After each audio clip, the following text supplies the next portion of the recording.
Well, joining us live is former Prime Minister John Howard. Former Prime Minister, thank you so much for joining us. It's just obviously a very emotional time, day two since the attack occurred in Bondi, the worst terror attack since Port Arthur. What are you hearing from people on an emotional point of view? There's naturally tremendous sorrow. And can I just start by paying tribute to the New South Wales Police for the tremendous work they did. A reminder that the boys in blue do a lot to keep us safer than we sometimes deserve. And it was just an awful tragedy, and I feel for the Jewish community. I know the Jewish community well. I've had a long and valued association with it, and it's been part of our society from the beginning of time.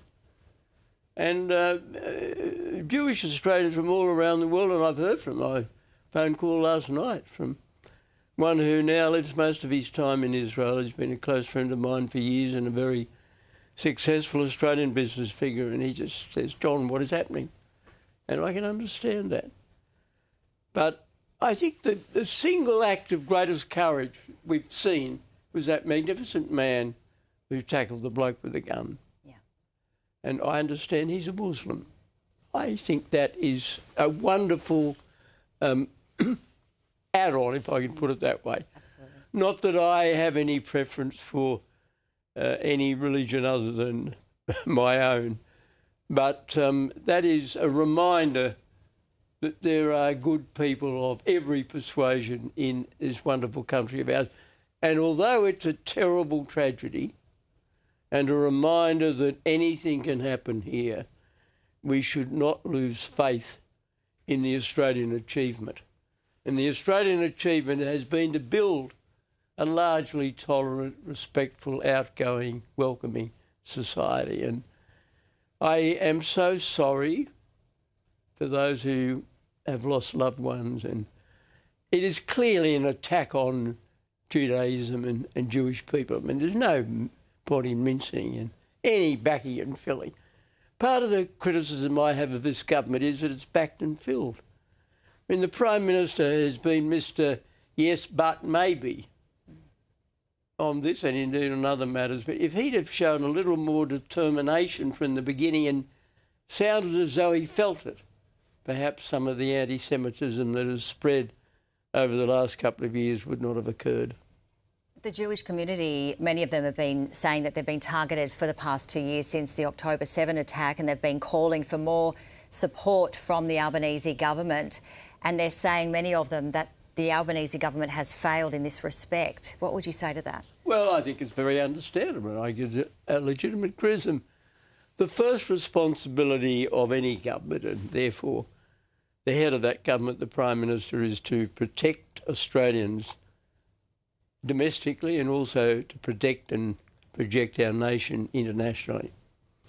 Now, most of the international activity of this government on matters of particular concern to the Jewish community has been antagonistic. I mean, the premature recognition of a Palestinian state with no clearly defined borders, no internationally accepted government was needlessly provocative and was, in my view, done to placate internal domestic pressures.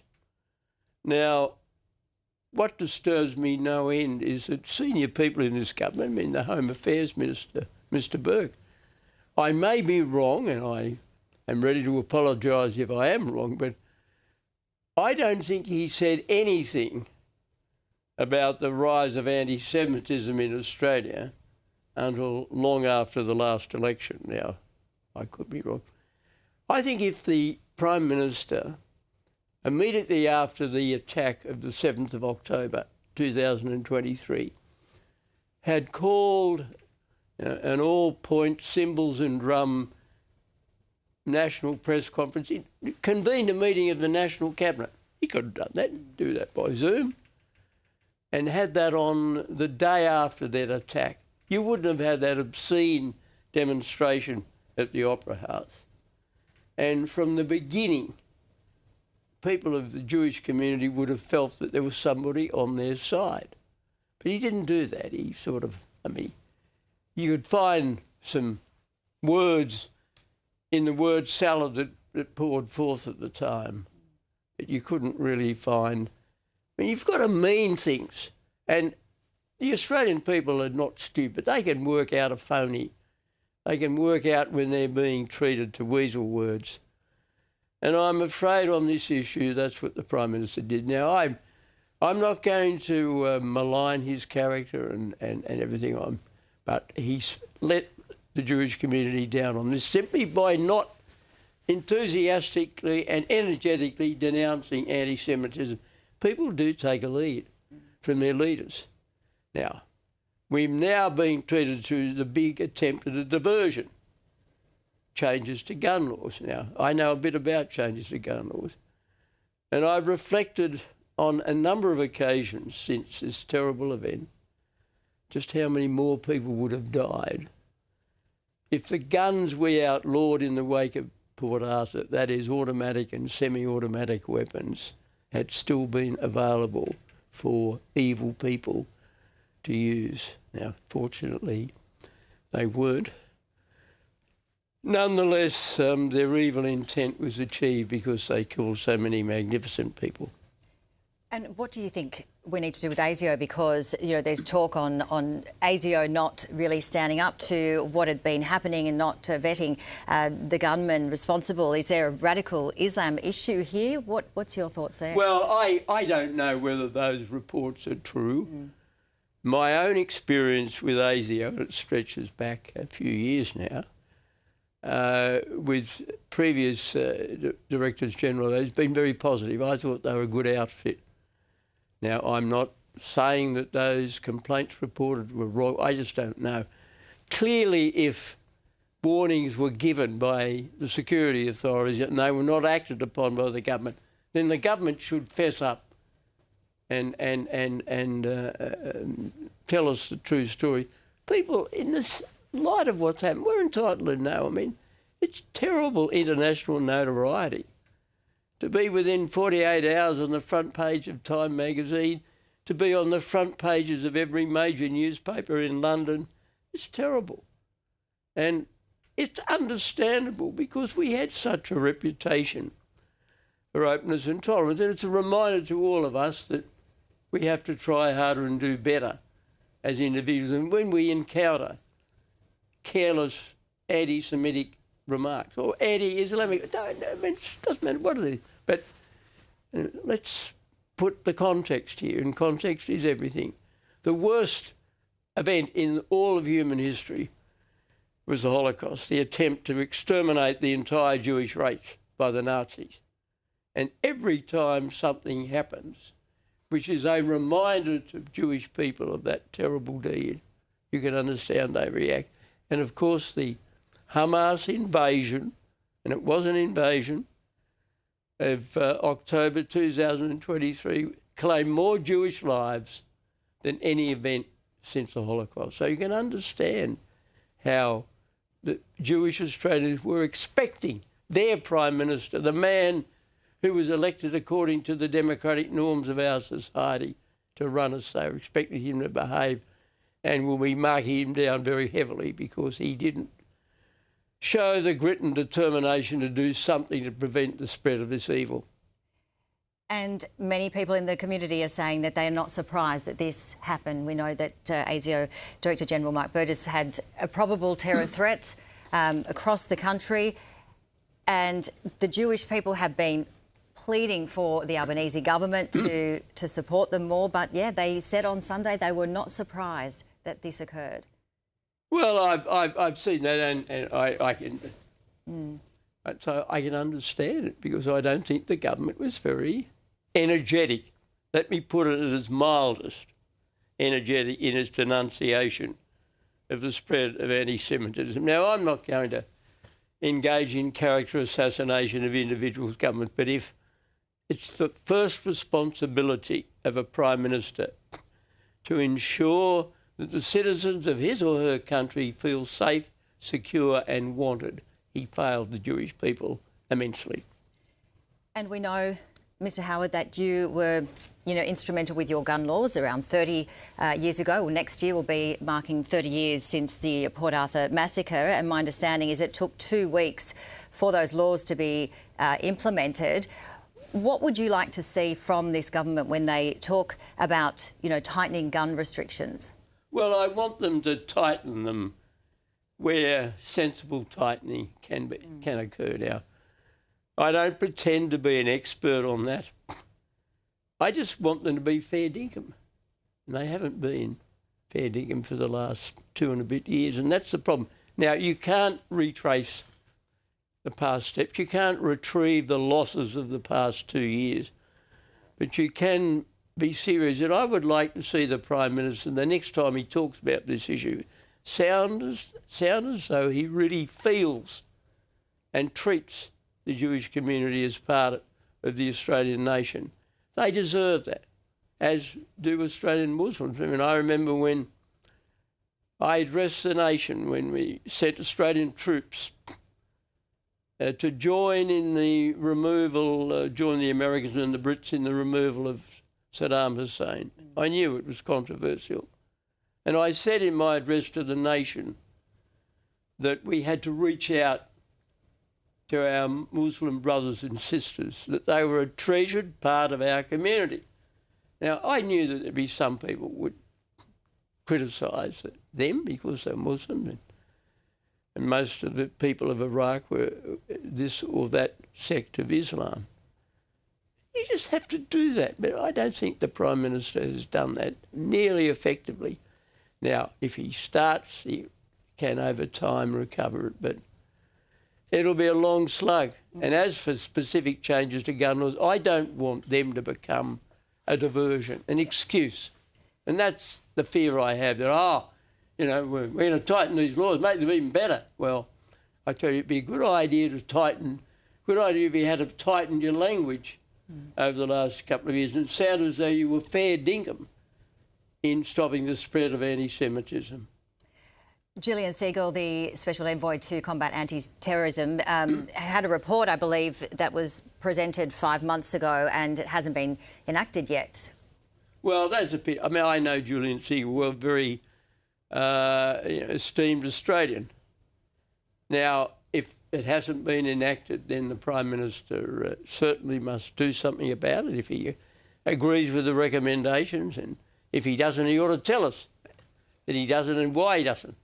But it sounds to be all of a piece with this yes, but maybe approach that the Prime Minister has to this issue, and that's not good enough, Prime Minister. Well, it's certainly, many people are saying that, and, we've got the toughest laws in the Western world, don't we, here in Australia, so it'll be interesting to see what is going to happen. But again, the Jewish community is saying this is a distraction. You can't legislate people's hearts. That's right, yeah. And years and years ago, decades ago, it was documented that after World War I, Germany wrote a beautiful sounding constitution. It was all overthrown, and the Nazis came to power and perpetrated this absolute historic horror on the Jewish people. And they want leaders who not only say the right things, but mean what they say. And at every turn, their foreign minister, Penny Wong, went to Israel. She had no alternative but to go, but wouldn't visit the area that had been subjected to the Hamas attack. Now, why? What possible explanation can that be other than a misplaced desire to placate the Muslim community of Australia? Now, that sort of behaviour certainly didn't deter one magnificent Muslim Australian from doing his utmost yesterday to prevent more people being killed. Now, that's the sort of people we are. That's the sort of behaviour we applaud. We don't applaud political equivocation, and we've had that in spades from Mr Albanese and Senator Wong and others, but those two in particular. And you mentioned the Holocaust, Mr Howard. The hate and the level of hate against Jewish people is... How do we combat this? How do we combat hate? Well, you combat hate by... the greatest antidote to hate is obviously love. and to show affection and comradeship, mateship, we call it, to Jewish Australians, and to do it in our daily lives, but also at a government level, to do it by what we say. And not every time we talk about anti-Semitism and the need to combat it, feel you have to throw in a reference to Islamophobia. Now, I'm not in favour of that by any means, absolutely opposed to it. I've demonstrated it. But that's not an issue at the moment, and that sounds like, you know, a classic set of weasel words, and that's why he does deserve this title, yes, but maybe.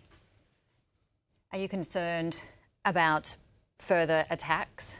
Oh, yeah, one has to be. I have no particular reason. I hope and pray I'm wrong. I have no reason for those concerns. But after what has happened, you can't ever sit comfortably with the snug notion that it won't happen here. I mean, it has happened here. But I think it's shocked not only Australia, it's shocked the world. I mean, I am, frankly, amazed at the coverage that's received in the international media. I expected it, but a certain amount, but nothing like it's got, because we had a reputation.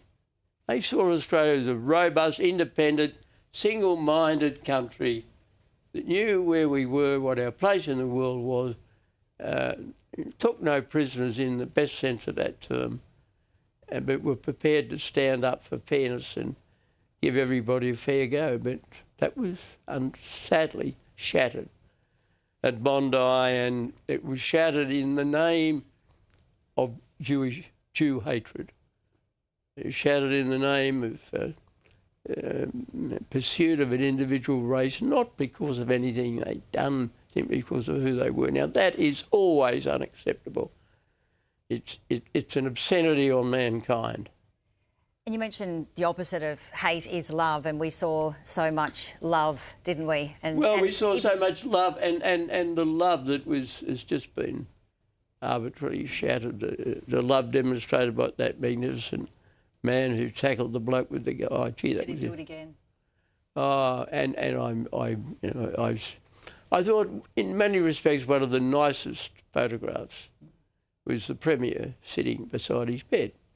And I thought it was very nice that the Premier and the new opposition leader, Kerry Sloane, together laid flowers, and they're all, because respect for one's fellow man and for fellow Australians is something above and beyond politics. I remember when I was opposition leader a long way ago, and a struggling one at that, and Bob Hawke was Prime Minister, we would often turn up at Jewish functions together. Mm-hmm. And at that particular time, there was a lot of debate about Russian Jewish immigration to Israel, the refuseniks they were called.